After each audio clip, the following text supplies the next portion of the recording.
नमस्कार सबैजनालाई। Good evening Nepal. आज मैले हेमोग्लोबिन A1C यसको बारेमा कुरा गर्दैछु। मलाई 2-4 जनाले प्रश्न सोध्नु भएको थियो लास्ट विक हेमोग्लोबिन A1C को बारेमा। एउटा ल्याब टेस्ट हो। 3 महिनाको ब्लड सुगरको एभरेज देखाउने ल्याब टेस्ट हो यो। डायबिटिजको बिरामीले प्राय गर्ने गर्छन्, टेस्ट गर्ने गर्छन्। अरूले गर्दा पनि हुन्छ, इयरली अथवा एभ्री 6 मन्थ्स इयरली गर्दा भयो। मैले यो हेमोग्लोबिन A1C भनेको के हो, यो किन टेस्ट गरिन्छ र यसले यो किन गर्नुपर्छ, अरूभन्दा यो कसरी सुपेरियर छ भन्ने कुरा बारेमा कुरा गर्छु। भर्खरै कोही जोइन हुनु भएको छ, म तपाईलाई I got a phone call. Dr. Subedi, I'll call you back. Alright, I'm on live. Okay, hemoglobin A1C को बारेमा कुरा गर्दैछु म। Again, यो ल्याब टेस्ट मैले अघि भने ब्लड सुगर लगभग 3 महिनाको एभरेजको ब्लड सुगर लेभल देखाउँछ यसले। यो टेस्ट किन गरिन्छ भन्ने कुरा म पछि डिस्कस गर्छु। हेमोग्लोबिन A1C सुरुमा हेमोग्लोबिन लेखेको छ। त्यो हेमोग्लोबिन भने तपाईले सुन्नुभयो होला। जुन रगतमा ब्लड सेल हुन्छ, रेड ब्लड सेल, त्यसभित्र हेमोग्लोबिन हुन्छ, त्यो तपाईलाई थाहा छ होला। त्यो जब हामीले खाना खान्छौँ, जुनसुकै खाना खाए पनि अन्तिममा गएर सुगर नै बन्छ है, अन्तिममा गएर ग्लुकोज नै बन्छ र त्यो गएर ब्लड सिस्टममा, सर्कुलेटरी सिस्टममा, रगतमा गएर मिसिन्छ। अनि यो सुगर जुन चाहिँ ग्लुकोज अन्तिममा बनेको त्यो गएर हेमोग्लोबिनमा गएर टाँसिन्छ है। अनि त्यसैको एभरेज लिने हो यो ल्याब टेस्ट गरेर। अब तपाईलाई यदि हेमोग्लोबिन भनेको के हो थाहा छैन भने म सानो कुरा भनिदिइहाल्छु।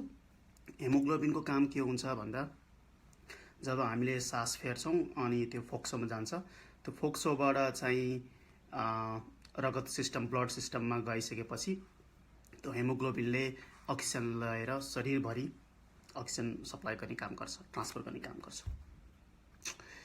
अब ब्लड सुगरको केसमा चाहिँ अघि मैले भने जब हामी खाना खान्छौं अन्तिममा गएर सुगर नै बन्छ, अन्तिममा गएर ग्लुकोज नै बन्छ। कुनै चाँडो बन्छ, कुनै ढिलो बन्छ, हामी के खाना खान्छौं त्यस अनुसार फरक पर्ने भयो। त्यो सुगर हेमोग्लोबिन गएर टाँसिएको हुन्छ है। र हामीले फिङ्गर पोक गरेर अथवा ब्लड पनि ड्र गरेर चाहिँ ब्लड टेस्ट गरिन्छ नि खाना खानुभन्दा अगाडि र खाना खाएको 2 घण्टा पछाडि अथवा र्यान्डम। त्यो ब्लड सुगरमा चाहिँ अहिले तत्काल अथवा अघिल्लो 1-2 घण्टा खाना खाएपछि ब्लड सिस्टममा, जुन चाहिँ सर्कुलेटरी सिस्टममा ग्लुकोजको मात्रा कति छ भन्ने कुरा पत्ता लगाउँछ है। त्यो टेस्टले के पत्ता लगाउँदैन भन्दाखेरि अघिल्लो हप्ता कस्तो थियो, अघिल्लो महिना कस्तो थियो, रातभरि कस्तो थियो अथवा हिजो कस्तो थियो भन्ने पत्ता लगाउँदैन। अहिले तत्कालको केस मात्रै पत्ता लगाउँछ है। पटक पटक नियमित दिनको 2-3 पटक गरेको छ र लामो समय गरेको छ भने चाहिँ त त्यसलाई पनि एभरेज दिन मिल्छ। तर त्यो मात्रै टेस्टले मात्रै सधैँ पर्याप्त हुँदैन है। त्यही भएर यो हेमोग्लोबिन A1C भन्ने टेस्ट गर्नुपर्ने हुन्छ, खास गरी डायबिटिज भएकोलाई अथवा डायबिटिजको औषधि खाएकोलाई अथवा डायबिटिज फ्यामिली हिस्ट्री छ भने कसैको फ्यामिलीमा डायबिटिजको समस्या बुवालाई, आमालाई अथवा घरको अङ्कल आन्टी कसैलाई छ भने यो टेस्ट गर्नु राम्रो हुन्छ। 13 जना जोइन हुनु भएको छ अहिले। नवलपरासीबाट बालकृष्ण कुमारले नवलपरासीबाट भन्नुभएको छ। सागर न्यौपाने, यज्ञ ओली, गौरव थमु, टिपेन्द्र तामाङ जोइन हुँदै हुनुहुन्छ। पछि जोइन जो हुनुहुन्छ उहाँलाई म फेरि बुझाउन चाहे। आज मैले हेमोग्लोबिन A1C को बारेमा कुरा गर्दैछु है। अब म फेरि अझै बुझाउने प्रयास गर्छु। रेगुलर ब्लड सुगर चेक गरिन्छ र यो हेमोग्लोबिन A1C मा चाहिँ फरक छुट्याउने त्यो फरक कसरी मान्ने भन्ने कुरामा चाहिँ एउटा म इक्जाम्पल दिन्छु। हाम्रो पुरानो स्टाइलको खाट बिस्तारालाई ध्यान दिउँ, इमेजिन गरौँ एकछिन। यदि त्यो आजकल त फ्यान्सी म्याट्रेसको कुरा गरे खोजेको होइन, पुरानो बिस्तारा र मुनि गुन्द्री हुन्छ नि हाम्रो पुरानो स्टाइलको, त्यसलाई यदि इमेजिन गर्ने हो भने कसैले पानी माथिबाट खत्ताइदिएको छ, पानी परेको छ भने बिस्तारामाथि चिसो चिसो हुन्छ है, तर थोरै खत्ताएको छ भने, तर गुन्द्री भिजिसके हुँदैन कि। तपाईँ कोठाभित्र जानुभयो अनि बिस्तारामा चाहिँ हल्का चिसो छ माथि, अनि बिस्तारा पल्टाउनु भयो, मुनि गुन्द्री चाहिँ ड्राई छ कि सुक्खा छ भनेपछि तपाईँ के सोच्नुहुन्छ भन्दाखेरि भर्खरै कसले पानी पोखेको होला अथवा केही पोखियो माथिबाट चुइए पनि भर्खरै केही चुइयो भन्ने, अथवा हिजो अलिक केही घन्टा अगाडि चुइयो भन्ने मात्रै याद हुन्छ है। तर तपाईँले बिस्तारा चाहिँ पल्टाउँदाखेरि मुनि पनि गुन्द्री समेत भिजेको छ भने त्यहाँ पानी लामो समयदेखि परिरहेको छ है भन्ने थाहा हुन्छ कि है। त्यही कुरा मैले चाहिँ एनालोजी दिन चाहेँ, यहाँ मेटाफोरिकली यहाँ भन्न चाहेँ। रेगुलर ब्लड सुगर चेक गर्ने भनेको त्यो माथि बिस्तारामा पानी त्यो चिसो भयो जस्तो मात्रै भयो कि है, भर्खरै भएकोमा थाहा पाउने भयो है। तर यो टेस्ट हेमोग्लोबिन A1 टेस्टले चाहिँ त्यही थोरै पानी चाहिँ परिरहेको छ, लामो समय परेर छ है, अथवा ब्लड सुगर लेभल बढिरहेको छ भने त्यो मुनिसँगै असर गरेको, लामो समय असर गरेको त्यो पनि पत्ता लगाउँछ कि, सतही मात्रै पत्ता लगाउँदैन। हिजो आज भएको मात्रै, अथवा अहिले भर्खरै 1-2 घन्टा अगाडि त अहिले भएको मात्रै इमिडिएट ब्लड सुगर मात्रै पत्ता लगाउँदैन कि, एभरेज लास्ट 3 महिनाको पत्ता लगाउँछ है। किनकि त्यो हेमोग्लोबिन चाहिँ अथवा हाम्रो रगत चाहिँ आरबिसी छ अथवा हेमोग्लोबिन छ, त्यो लगभग 3 महिनामा मर्ने अथवा त्यसको एक्सपायरी हुन्छ कि 3 महिनासम्म रहन्छ हाम्रो शरीरमा अनि सर्कुलेट हुन्छ है।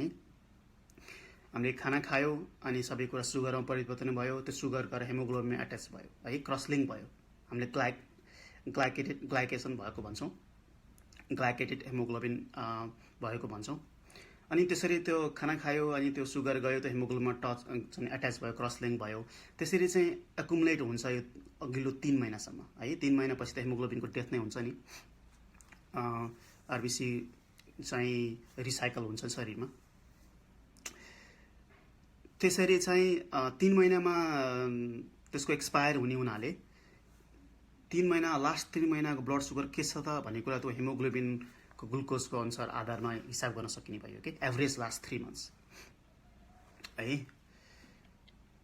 अब यसको हेमोग्लोबिन A1C जुन यो मैले भने, यसको स्कोर चाहिँ पर्सेन्टेजको आधारमा राखेको हुन्छ।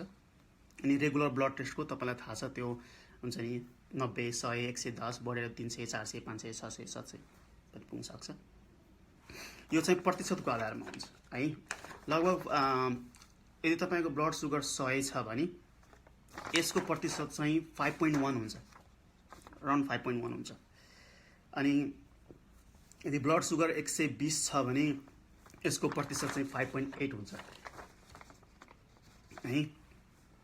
हेमोग्लोबिन A1C टेस्ट गर्दाखेरि यदि तपाईँको 6 र 6 भन्दा कम छ भने विच इज गुड, नर्मल है। 6 भन्दा माथि छ भने चाहिँ अलिकति डायबिटिज हुन लाग्यो कि अथवा डायबिटिजले समस्या दिइसकेको कि भन्ने कुरा चाहिँ शङ्का गर्न सकिन्छ।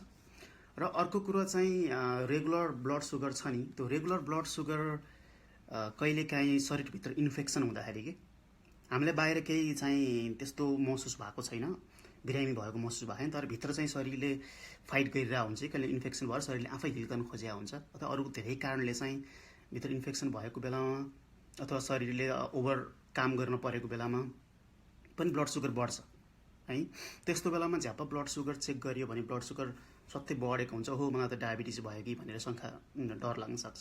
हुन त एकपल्ट ब्लड सुगर चेक गर्दैमा डायबिटिज बढ्दैमा चाहिँ ब्लड सुगर बढ्दैमा डायबिटिज भयो भने त मिल्दैन, 2-3 पटक फरक समयमा चेक गर्नुपर्छ। त्यही पनि अरू अन्य धेरै कुराहरूले चाहिँ इफेक्ट गर्न सक्छ कि रेगुलर ब्लड सुगरहरू। अनि अर्को चाहिँ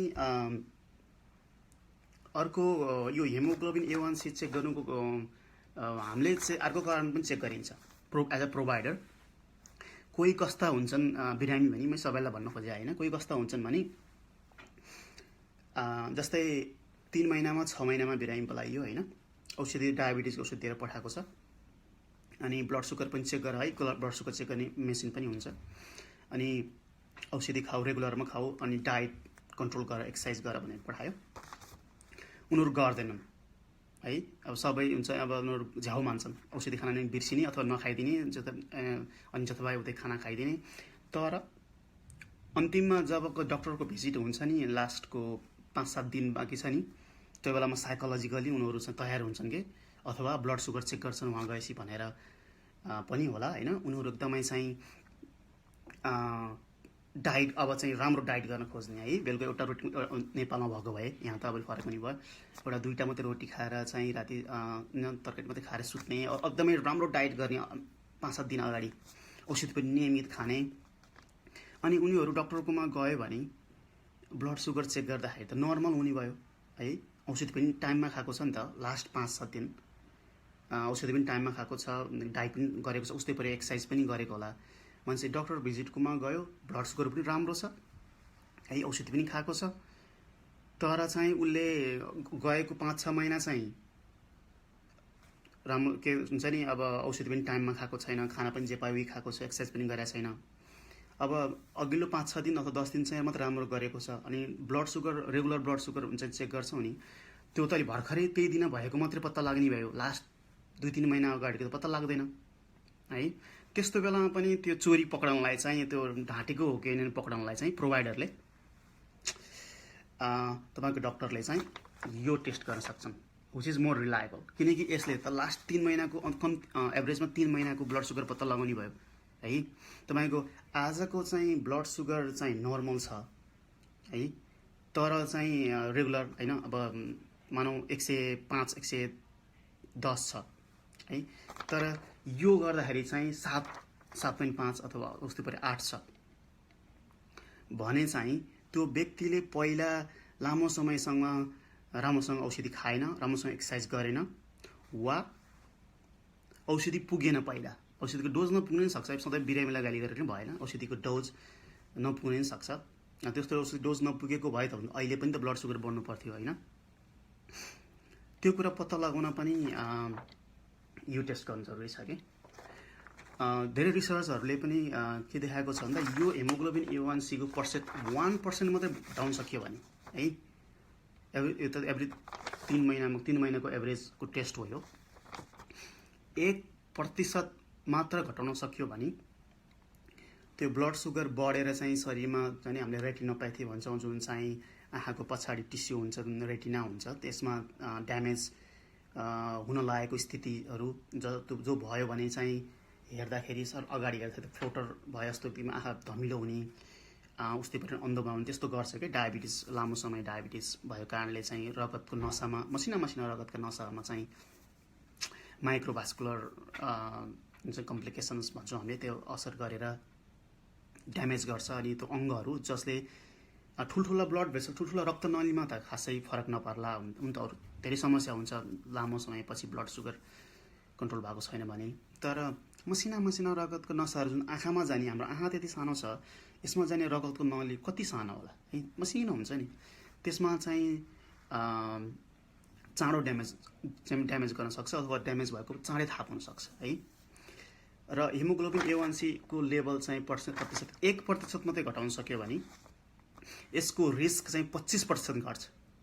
25% रिस्क जुन चाहिँ आँखा ड्यामेज हुने, पछि गएर ड्यामेज हुने जुन सम्भावना हुन्छ, त्यो 25% घट्छ जम्मा 1% घटाउँदाखेरि है।